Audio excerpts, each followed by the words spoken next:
What's up, everybody? DJ Tsu, Three Black Geeks. We're back here at Otakon 2019, and today I am talking music with the one and only Shing02. How's it going? How's it going? Chilling. That's what's up, man. So, so is this your first time to Otakon? Yes, it is.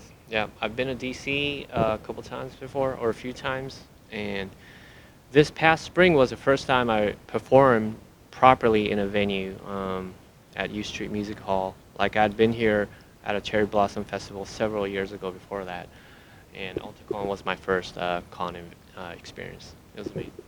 It's nice. I've actually been to U Street Music Hall a number of times myself. It's an awesome place. So I want to go ahead and get into you with a few questions. Number one, first time I believe many of us have heard of you was from the opening theme song to Samurai Champloo. I want to know, how did Nujabes approach you or find you to be the person he wanted on that song? Sure. So I had been working with him since around 2000, year 2000, when he hit me up randomly when I was living in Oakland, California. Or to be specific, it was like El Cerrito. I was living in the East Bay. And I remember I just got a random email, and I didn't know at the time that he was a producer in Japan, or that he was a record shop owner, or he was a label owner. I had no idea. It was just a general email, hey, I want to cut a 12-inch with you. So that turned into a meeting. He gave me a beat tape. I sat on it for a while, and by the time I got back to him, one of the beats was already given away to Pace Rock from 5Ds. And that was a beat for Lovesick Part 1.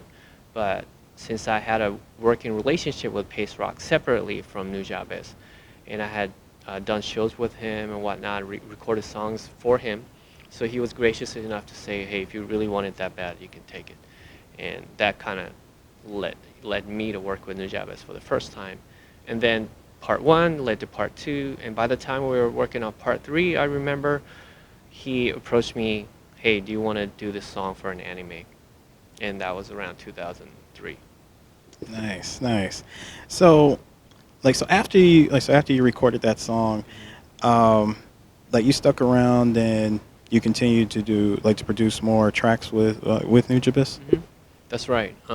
So I had a 10-year working relationship with him, and I mean, we only have a handful of songs besides the Lovesick, 6-part Hexology, and FILO is one of them. And by the time we finished Part 3, there was several years that we didn't really put anything out together. And by the time he had passed 10 years ago, we were working on Part 4 through 6 concurrently. Because I had asked him, hey, if you want to add a part to this trilogy we have already, I don't want to just do Part 4. Let's just do another, set of 3, so that we can kind of keep it going. And yeah, that's what happened. I see. Did you ever get the chance to meet him? Of course. So like I said, after our first exchange, and when I got the beat tape, we sat in his car together, and we went through it. And then Part 1, I recorded it back in the Bay, but Part 2, I recorded at his studio. Part 3 might have been at his studio too. Okay, great. And after he moved from Shibuya to Kamakura, I didn't necessarily record with him there, but 4, 5, and 6 were all recorded at his studio after he passed away. I see. So besides working on the soundtrack, I'm assuming you watched the show as well. Yeah, I mean, that's 15 years ago, but yeah. Do you have a favorite episode from that show? Man, I mean, we got the question at the panel yesterday, but I'm just going to defer to a general answer. I was just blown away at the combination of how properly b-boying and hip-hop in general was infused into anime world, and that's direct props to the director, Shinichiro Watanabe, for understanding hip-hop and also picking somewhat unknown and independent artists such as Nujabes, Force of Nature, and myself. You know what I'm saying? And Fat John too, yeah. Well, I've asked Substantial this question. I'm going to ask it to you. Have you got the chance to work with Fat John or Force of Nature or even Suchie? Well, Fat John, because he's part of 5Ds, we recorded a song together, and the track was called "Sexual" for Elizabeth. I don't know why Pace chose that, but I dropped the Japanese verse on that. So we actually recorded that at their studio in Cincinnati when I visited there for the first time. So yeah, and we've kept touch over the years. But Fat John moved to Germany, so I haven't seen him around a lot. Besides one tribute show that we did right after Nujabes passed away. I just saw Pace Rock the other day in Miami though, because we had a couple of shows in Florida. He's doing really well. That's good. That's good. Have you, like, has anyone ever approached you about working together on like either possible tracks or doing like a tour or anything like other independent artists or even popular artists? Like, you mean collaborations? I mean, of course, I get a lot of opportunities, and right now I'm trying to finish up a new album myself. It's with a producer named Jack the Rip from Indiana. We're almost done with a really good boom bap album, so I'm very excited for that.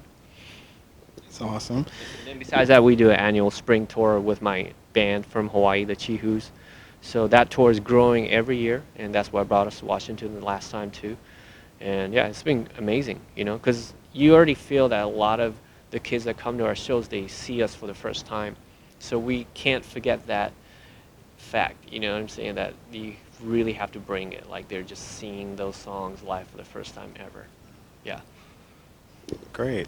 So, so I guess after seeing Soichiro Watanabe's work with both Cowboy Bebop and then Samurai Champloo, has there been other anime that you wanted to be a part of that you didn't get the chance to be a part of? I'm going to be honest and say that I'm not a super anime head. I'm more of a old school manga head that started with Tezuka Osamu, and I grew up in the, Shonen Jump generation. To me, that was like the golden era, where we had Dragon Ball and all these other, awesome legendary mangas, like modern mangas. You know what I'm saying? But, that said, of course, I'm very respectful of the anime genre, and yeah, anytime there's an opportunity, I would love to do that. But those things, you don't really get to choose who you can't work with. They gotta, approach you, and I can definitely say I was lucky that it happened for Samurai Champloo by way of Nujabes, because I'm sure he vouched for me. You know what I mean? Like even the first draft that we did for the opening theme, it was a Japanese version. I did rhymes over his beat that became Horizon, which was a very happy, upbeat piano track. But ultimately, they wanted something darker and in English, and that happened to be Battle Cry. So it all worked out in the end. You know what I mean? If it was a Japanese song, it would have never made it past in terms of popularity past Japan. I see. Um, let's see. One of my favorite songs off of the Departure album for Samurai Champloo, the first one. One of my favorite tracks was called "No Way Back." Every time I listen to that song, I always try to imagine you or Substantial or just any of you guys just rhyming over it because it's just a full instrumental and it's such a good it's such a good beat. Oh, you gotta play that for me, man. Oh, you haven't heard it? I'm pretty sure I have because I own the CD, but I can't name it right now. I believe it's track number 10. It's called "No Way You can Back." play it for me, yeah. I Now will. or later, yeah. Sure, sure. Actually, hold on one second. You got 5 minutes? Okay. Chris, if you don't mind, let me see your phone real quick. Just go to YouTube and type in Samurai Champloo "No Way Back."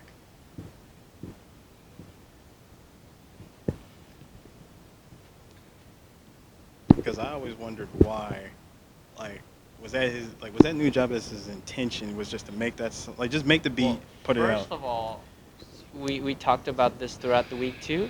A lot of times, like the soundtrack wasn't, as you know, it wasn't entirely by him. Oh, A right. lot of it Of was course, it was Force of Nature. A lot of it was Fat John. So you're gonna have to look it up if it was a Nujabes track or not. Because as far as I'm concerned, he definitely did the opening and the ending, but all the songs that were used otherwise. there were a lot of there were like a lot of others that did it. It's called "No Way Back." I can type it. Just get out of here. You can do Exactly. discogs I on can it. do Discog. Here, can I type? Can I look for it?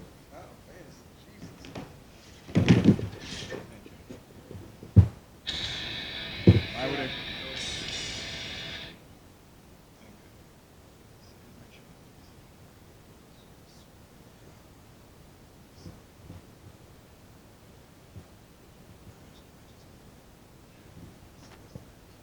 There we go.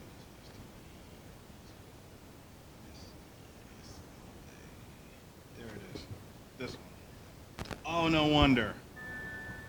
It's it's been blocked. So lame.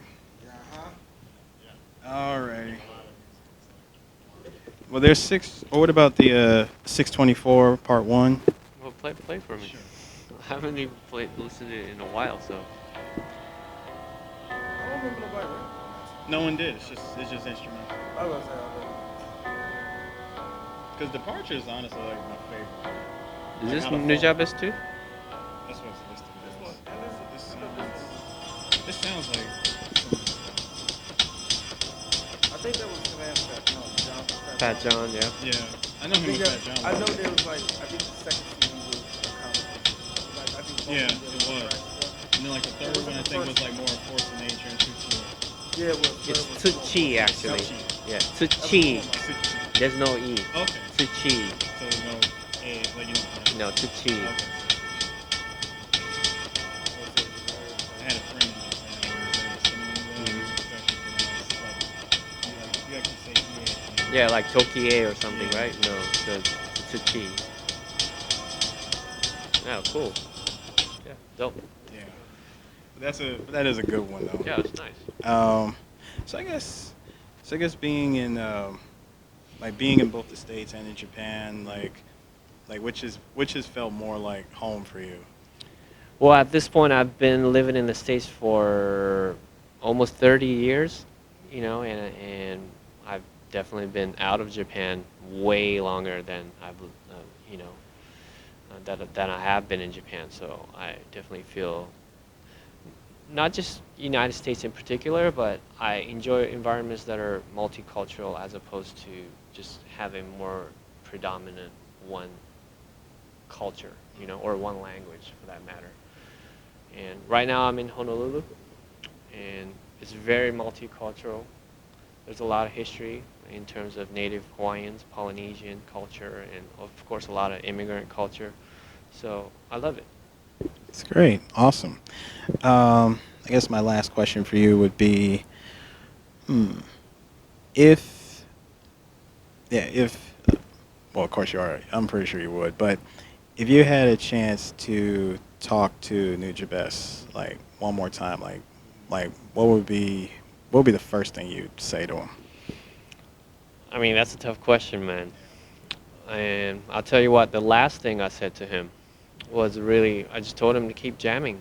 He was at his studio and he had built a really, really nice studio. Like you get to see what the studio looked like if you watch the music video for me and Uyama Hiroto for Love Sick Part 6 remix. We filmed it at his studio.